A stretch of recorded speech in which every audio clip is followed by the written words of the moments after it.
Praise the Lord. தினம் ஒரு வசனம். ஜூலை 2024. நான் உன்னை ஆசீர்வதிக்கவே ஆசீர்வதித்து உன் சந்ததியை வானத்து நட்சத்திரங்களைப் போலவும் கடற்கரை மணலை போலவும் பெருகவே பெருக பண்ணுவேன். ஆதியாகமம் 22:17. பயப்படாதே சிறுமந்தியே, உங்களுக்கு ராஜ்யத்தை கொடுக்க உங்கள் பிதா பிரியமா இருக்கிறார். லூக்கா 12:32. முதலாவது தேவனுடைய ராஜ்யத்தையும் அவருடைய நீதியும் தேடுங்கள், அப்பொழுது இவைகள் எல்லாம் உங்களுக்கு கூட கொடுக்கப்படும். மத்தேயு 6:33. எல்லாவற்றுக்கும் முடிவு சமீபமாயிற்று. ஆகையால் தெளிந்து புத்தியுள்ளவர்களா இருந்து ஜெபம் பண்ணுவதற்கு ஜாக்கிரதை உள்ளவர்களா இருங்கள்.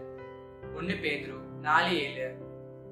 சிறு பிள்ளைகள் என்னிடத்தில் வருகிற இடம் கொடுங்கள், அவர்களை தடைப்படாதிருங்கள், பரலோக ராஜ்யம் அப்படிப்பட்டவர்கள் உடையது. மத்தேயு 19:14. வருத்தப்பட்டு பாரம் சுமக்கிறவர்களே, நீங்கள் எல்லாரும் என்னிடத்தில் வாருங்கள், நான் உங்களுக்கு இளைப்பாறுதல் தருவேன். மத்தேயு 11:28. உங்களை சபிக்கிறவர்களே ஆசீர்வதியுங்கள், உங்களை நிந்திக்கிறவர்களுக்காக ஜெபம் பண்ணுங்கள். லூக்கா 6:28. மனுஷர் உங்களுக்கு எவைகளை செய்ய விரும்புகிறீர்களோ அவைகளை நீங்களும் அவர்களுக்கு செய்யுங்கள், இதுவே நியாய பிரமாணமும் தீர்க்கதரிசிகளும் ஆகும். மத்தேயு 7:12. உன் தகப்பனையும் உன் தாயும் கணப்பனுவாயாக, உன்னிடத்தில் நீ அன்பு கூறுவது போல பிறனிடத்திலும் அன்பு கூறுவாயாக. மத்தேயு 19:19. நாங்கள் ஆராதிக்கிற எங்கள் தேவன் எங்களை தப்புவிக்க வல்லவராய் இருக்கிறார். அவர் எரிகிற அக்னி சோலைக்கும் ராஜாவாகிய உம்முடைய கைக்கும் நீங்களாக்கி விடுவிப்பார். டேனியேல் 3:17. கர்த்தர் விழுகிற யாவரையும் காப்பாற்றி வழிநடக்கப்பட்ட யாவரையும் தூக்கி விடுகிறார். சங்கீதம் 145:14. கர்த்தருடைய கண்கள் நீதிமான்கள் மேல் நோக்கமா இருக்கிறது, அவருடைய செவிகள் அவருடைய வேண்டுதலுக்கு கவனமா இருக்கிறது. தீமை செய்கிறவர்களுக்கோ கர்த்தருடைய முகம் விரோதமா இருக்கிறது. 1 பேதுரு 3:12. நம்முடைய தாழ்வில் நினைத்தவரை துதியுங்கள், அவர் கிருபை என்றும் உள்ளது. சங்கீதம் 136:23. தெளிந்த புத்தியுள்ளவர்களா இருங்கள், விழித்திருங்கள், ஏனெனில் உங்கள் எதிராளியான பிசாசானவன் எச்சிக்கிற சிங்கம் போல் எவனை விழுங்கலாமோ என்று வகை தேடி சுற்றி திரிகிறான். 1 பேதுரு 5:8. நீதிமான் பனை போல் செலுத்து, லீபனோனில் உள்ள கேதுருவை போல் வளருவான். சங்கீதம் 92:12. கர்த்தருக்கு ஸ்தோத்திரம், அவர் என் விண்ணப்பத்தின் சத்தத்தை கேட்டார். சங்கீதம் 28:6. நீ நீர்ப்பாய்ச்சலின் தோட்டத்தை போலவும் வற்றாத நீரூற்றை போலவும் இருப்பாய். ஏசியா 58:11.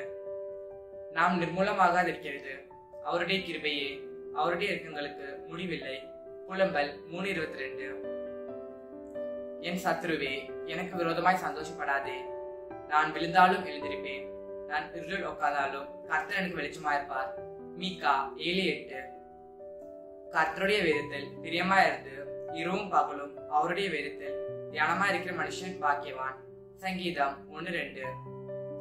கர்த்தரை நான் எக்காலத்திலும் ஸ்தோத்திரிப்பேன், அவர் துதி எப்பொழுதும் என் வாயில் இருக்கும். சங்கீதம் 34:1. கர்த்தாவே, நீர் நீதிமானை ஆசீர்வதித்து காருண்யம் எனும் கேடகத்தினாலே அவனை சூழ்ந்து கொள்வீர். சங்கீதம் 5:12. என் ஜனங்கள் நான் அளிக்கும் நன்மையினால் திருப்தி ஆவார்கள். எரேமியா 31:14. யூதன் என்றும் கிரீக்கன் என்றும் இல்லை, அடிமை என்றும் சுயாதீனன் என்றும் இல்லை, ஆண் என்றும் பெண் என்றும் இல்லை, நீங்கள் எல்லாரும் கிறிஸ்து இயேசுவுக்குள் ஒன்றாயிருக்கிறீர்கள். கலாத்தியர் 3:28. இதோ தேவன் என் ரட்சிப்பு, நான் பயப்படாமல் நம்பிக்கையா இருப்பேன். கர்த்தராகிய யெகோவா என் பலனும் என் கீதமும் ஆனவர், அவரே எனக்கு ரட்சிப்பும் ஆனவர். ஏசியா 12:2. நான் பிரமிக்கத்தக்க அதிசயமாய் உண்டாக்கப்பட்டபடியால் உம்மை துதிப்பேன். உமது கிரியைகள் அதிசயமானவைகள், அது என் ஆத்துமாவுக்கு நன்றாய் தெரியும். சங்கீதம் 139:14. தேவன் நமக்கு பயமுள்ள ஆவியை கொடாமல் பலனும் அன்பும் தெளிந்த புத்தியுள்ள ஆவியை கொடுத்திருக்கிறார். 2 திமோத்தி 1:7. தேவனிடத்தில் அன்பு கூறுகிறவன் எவனோ அவன் தேவனால் அறியப்பட்டிருக்கிறான். 1 கொரிந்தியர் 8:3. என் ஆத்துமாவே கர்த்தரை ஸ்தோத்திரி, என் முழுவதுமே அவருடைய பரிசுத்த நாமத்தை ஸ்தோத்திரி.